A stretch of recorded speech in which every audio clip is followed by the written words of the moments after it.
Voici la pratique interdite de la lumière qui éveille le troisième œil, en 9 minutes. Une séance courte, respectueuse et conçue pour poser une intention claire vers une perception intérieure plus fine. Faites-la avec prudence, dans un espace sûr, et toujours avec l'intention de respecter les plantes et les traditions qui nous ont transmis ce savoir. Je suis votre guide pour ce rituel, praticienne d'herboristerie rituelle et accompagnante des états de conscience. J'explore depuis des années les usages sacrés des plantes, et je vous propose ici une approche mesurée, accessible à la maison, qui peut aider à préparer la glande pinéale à des expériences plus subtiles. Si ce sujet vous attire, abonnez-vous pour recevoir d'autres pratiques conscientes, et laissez un like pour soutenir ce travail. Je vous l'expliquerai plus bas, et je laisse un guide complet en commentaire épinglé pour celles et ceux qui veulent aller plus loin. La glande pinéale, petite et discrète au centre du cerveau, a une double vie. Sur le plan biologique, elle participe à la régulation des cycles veille-sommeil via la production de mélatonine. Sur le plan symbolique, depuis l'Antiquité, elle est associée à l'intuition, au troisième œil et à des états visionnaires. Beaucoup parlent de blocage ou de calcification de la pinéale pour expliquer une fermeture intérieure. L'alimentation, le manque de sommeil, l'hyperstimulation lumineuse et certains contaminants sont des facteurs souvent évoqués. Il est important de rester prudent. Le langage scientifique sur la pinéale évolue et rien ne remplace un avis médical quand il s'agit de santé. Ici, nous parlons de pratiques d'intention et d'outils traditionnels qui peuvent favoriser une meilleure qualité de sommeil, une attention plus fine à vos rêves ou une ouverture progressive à des perceptions subtiles, sans jamais promettre un résultat garanti. Au fil des siècles, plusieurs plantes ont été reliées, dans des cultures diverses, à l'éveil intérieur, au rêve puissant ou à la clarté mentale. Certaines ont été criminalisées ou cachées, d'autres ont été sanctifiées par des chamans, des prêtres et des herboristes. Je vous présente 7 plantes, chacune avec sa mémoire, son usage traditionnel, ses effets rapportés et une recommandation d'usage conservatrice. Pour chaque plante, je note aussi les contre-indications essentielles. Si vous êtes enceinte, si vous allaitez, si vous prenez des médicaments, notamment antidépresseurs de la famille des IMAO ou des ISRS, ou si vous avez des antécédents cardiaques ou épileptiques, consultez un professionnel de santé avant d'expérimenter quoi que ce soit.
Nombreux sont ceux qui rapportent que, en infusion légère, elle favorise des rêves plus vifs et une meilleure mémorisation nocturne.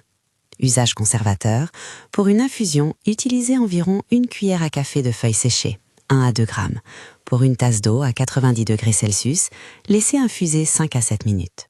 Commencez par une tasse le soir, pas plus d'1 fois par jour, et observez. Contre-indication, ne pas utiliser si enceinte ou allaitante.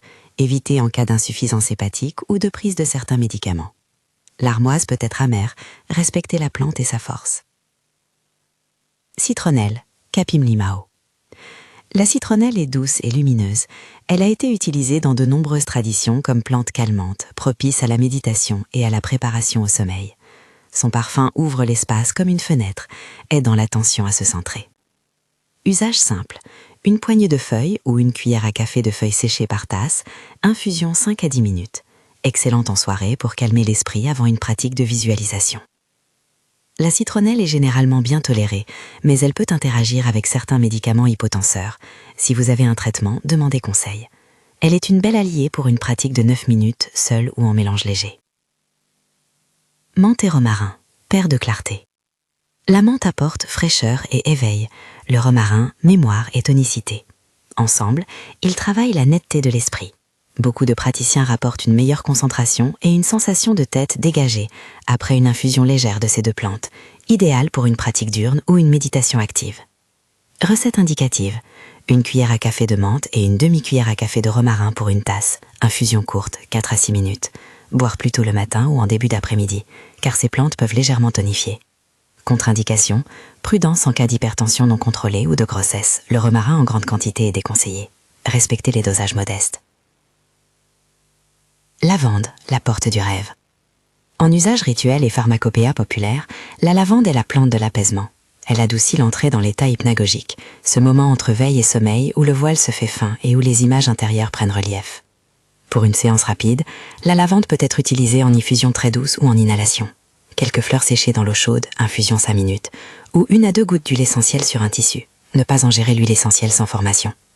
La lavande est habituellement sûre, mais évitez l'usage excessif d'huile essentielle si vous êtes enceinte ou sensible aux composés aromatiques.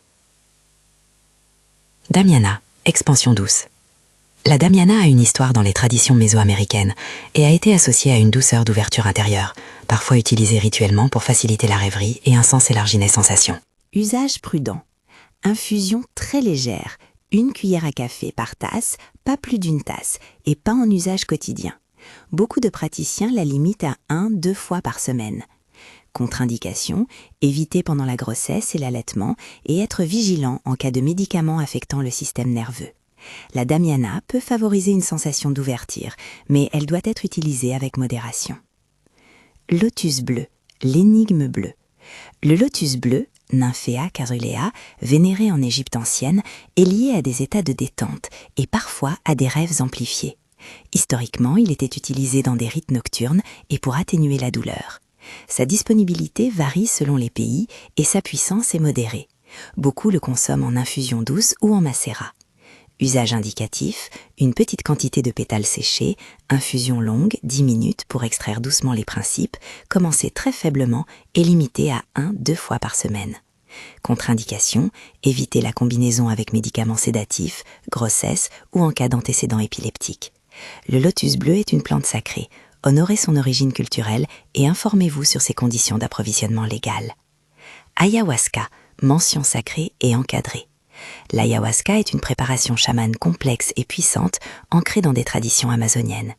Ici, je la cite par respect de sa place dans l'histoire des plantes visionnaires. Elle a un contexte rituel profond, des implications légales variées selon les pays et des risques importants si elle est utilisée hors d'un cadre traditionnel et médicalement supervisé. Je ne donne pas de recette ni de protocole. Si vous êtes attiré par l'ayahuasca, renseignez-vous sur les cérémonies encadrées par des praticiens reconnus et conformes à la loi, et ne l'expérimentez jamais seul. Les interactions avec des médicaments, notamment IMAO, peuvent être graves. Après ce tour de plantes, choisissez pour la séance de 9 minutes une option douce et sûre. Lavande pour l'apaisement et la facilité d'entrer dans l'espace intérieur, ou citronnelle si vous cherchez une base plus lumineuse et claire.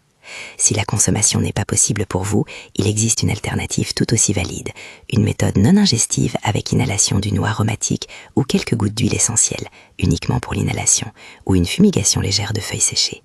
Rappelez-vous, les huiles essentielles sont puissantes, n'ingérez pas les huiles sans formation et évitez-les en cas de grossesse. Nous allons maintenant faire ensemble la pratique de 9 minutes. Installez-vous dans un endroit calme, assis ou allongé, où vous vous sentez en sécurité.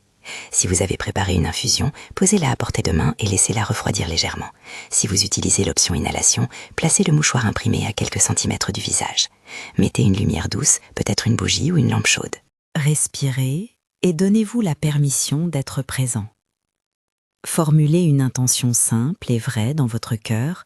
Par exemple, « Je m'ouvre à percevoir avec plus de clarté » ou « Je reçois ce qui est utile pour mon chemin ». L'intention est votre boussole.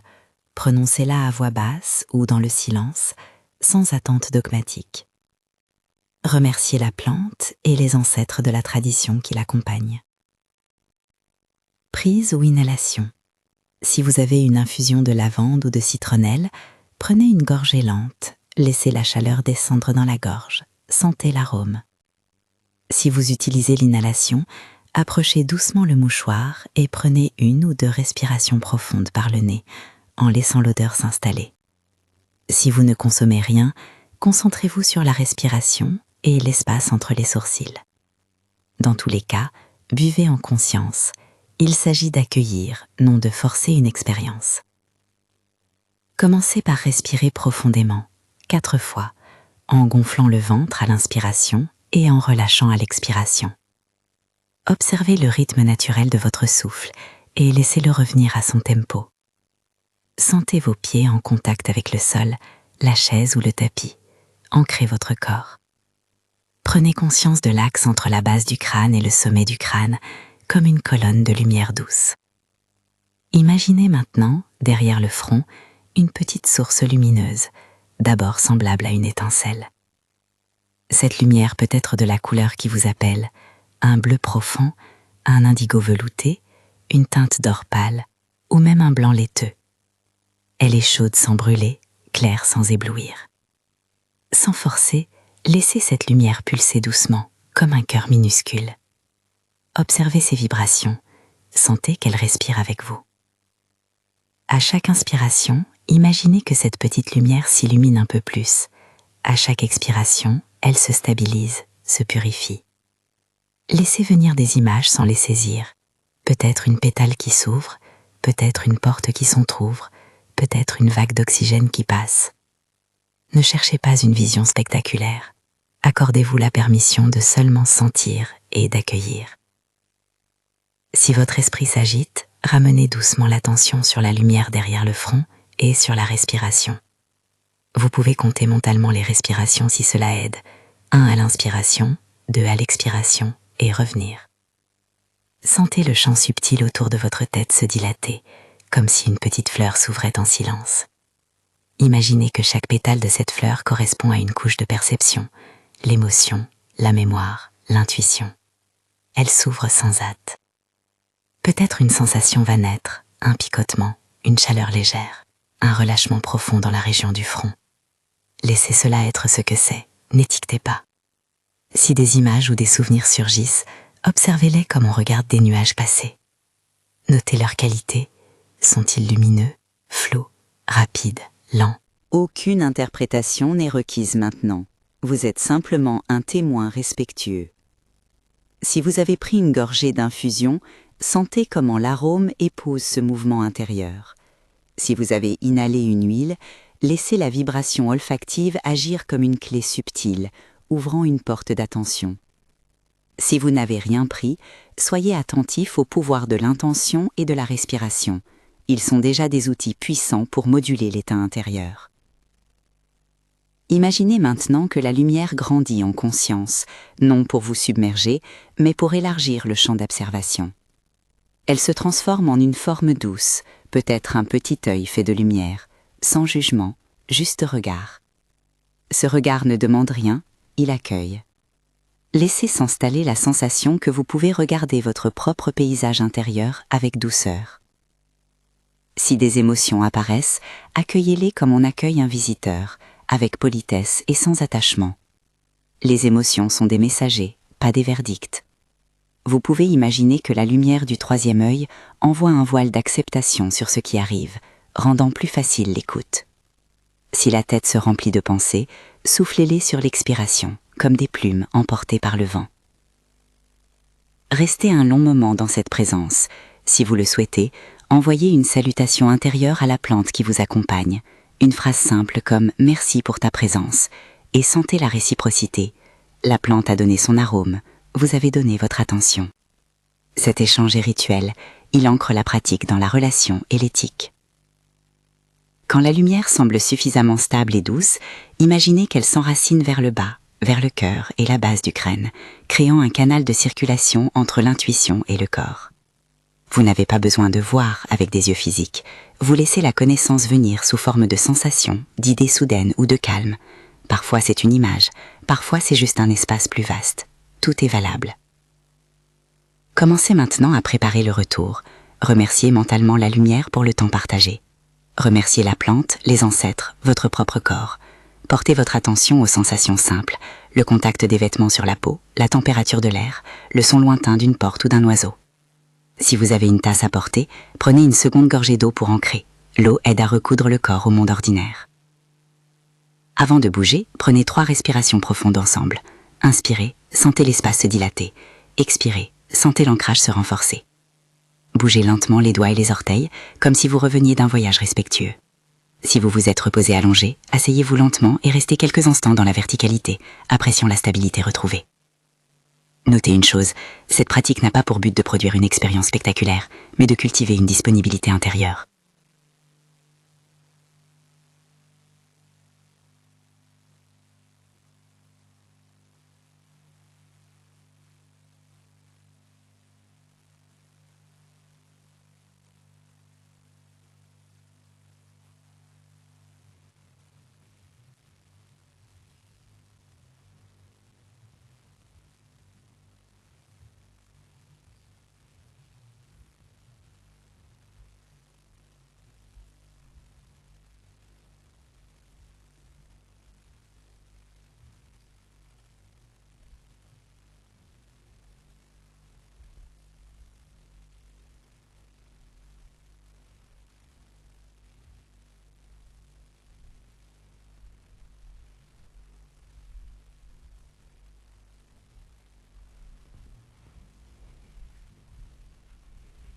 Les changements peuvent être subtils, une nuit de rêve plus dense, une intuition plus nette, une sensation de calme.